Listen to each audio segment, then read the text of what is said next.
ब्रेकनंतर आपलं सगळ्यांचं पुन्हा एकदा स्वागत। धनगेकरांची पत्रकं वाटणारा म्हणाला, आम्ही मोरेंना हृदयात ठेवतो असं वसंत मोरे यांनी म्हटलेलं आहे। वसंत मोरे हृदयात आहेत असं काँग्रेसचा कार्यकर्ता मला म्हणाला असं वसंत मोरे यांनी सांगितलंय।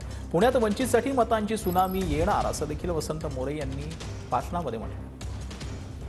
मगाशी भाई आपण 2 वाजता ज्यावेळेस कुरेशी मस्जिदच्या समोर आम्ही उभे होतो त्यावेळेस तो एक कार्यकर्ता पत्रक वाटत होता। तो काय बोलला तुम्ही ऐकलं नसेल कदाचित। तो दंगेकरांची पत्रक वाटत होता आणि तो पत्रक वाटत त्यांनी माझ्याकडे पत्रक दिलं। मी पत्रक बघितलं, म्हणलं जरा त्याला खिशात ठेवतो सध्या मी, तर तुमच्या दंगेकरांना मी माझ्या खिशात ठेवतो। तो कार्यकर्ता कोणाचा होता? काँग्रेसची पत्रक वाटत होता। तो म्हणला भाई आप इनको खिसे में रखो, हमने तुमको दिल में रखा है। सुनामीचा अंदाज कधीच नसतो आणि ही सुनामी यावेळेस 2024 ला पुणे शहरात येणार, वंचितची येणार। अजून सगळ्यांना वाटतंय 65,000चे लय त्याला 1 लाख होतील।